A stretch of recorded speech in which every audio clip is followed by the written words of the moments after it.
Donc là, le vin a été rafraîchi 3 fois. Donc là, on va le débarrasser sur le plan de travail. Je vais mettre 1 litre d'eau.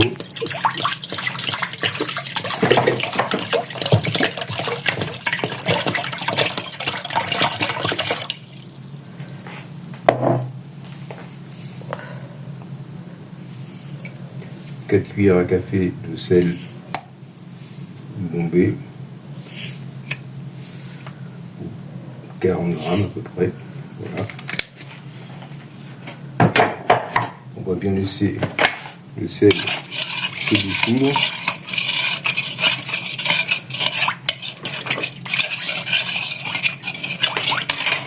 Alors, très important, tout de suite, dès qu'on a, avant de commencer la pétrie, on met à peu près 150 grammes de levain de côté. Très important pour la prochaine fois, c'est le chef. Donc là, je le ferme et il va être au frigo. Donc il va travailler, mais on va pouvoir l'utiliser la prochaine fois. Donc là, on a 1 litre d'eau, 4 cuillères à café pleines de sel, et je mets 1,5 kg de farine. Voilà.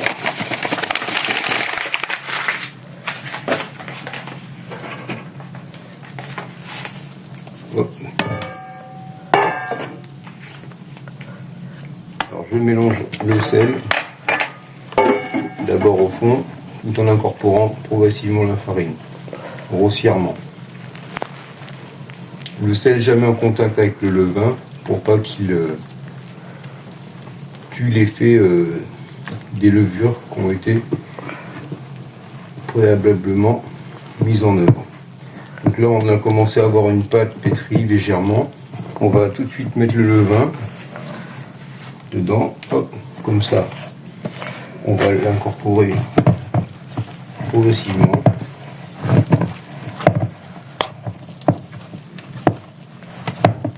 Et alors là, comme ça commence à être de plus en plus difficile de pétrir dans la jatte, on va transvaser tout sur le plan de travail.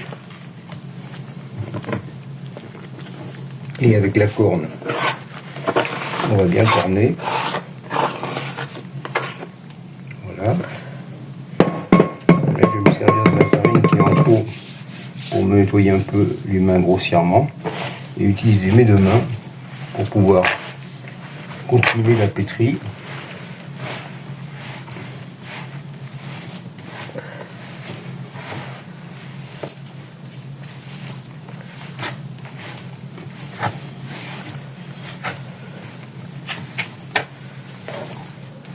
Alors là, il ne faut pas hésiter à donner de l'élasticité parce que c'est ce qui va faire les petits ballons de gaz qui vont pouvoir faire gonfler la pâte.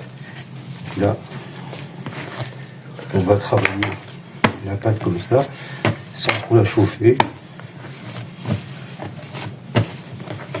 Donc je tire vers moi tout en écartant, ce qui permet d'avoir un travail du gluten et d'arriver à un ballon. Là on voit que la pâte déchire légèrement et on va la travailler jusqu'à temps qu'elle ne déchire plus du tout, mais pas non plus trop longtemps, puisque pour nous aider dans ce travail, on va laisser la pâte fermenter au moins une petite, pas tout à fait une petite heure, pour qu'elle démarre tranquillement. Voilà, dans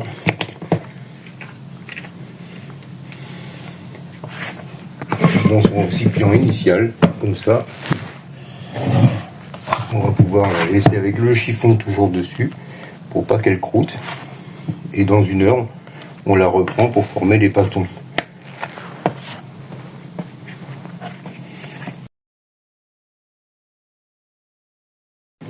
Alors là, on a la pâte, elle a commencé légèrement à démarrer, on voit que ça a un peu gonflé.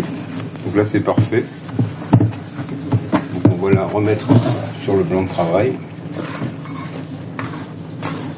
Voilà. Pour fariner un peu le blanc de travail.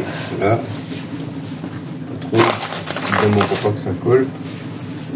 Là, je divise mon pâton en 4 parts égales.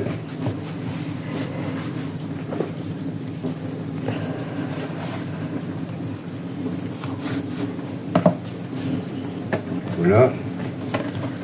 Là, je vais façonner rapidement des boules en repliant les 4 bords comme ça.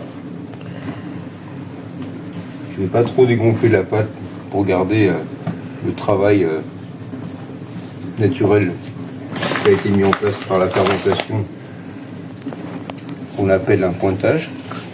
Et puis là, on va passer au façonnage. Donc je prends ma boule, je replie un peu, une fois, 2 fois, 3 fois, et là je fais une clé. La clé, je la mets au fond du moule, comme ça. Et je vais faire la même chose pour mes 4 pains. Hop, la clé, elle va au fond.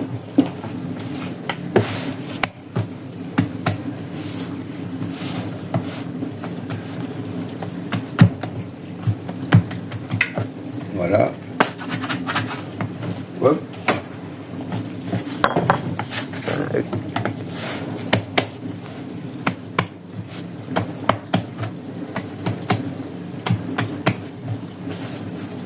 Et voilà.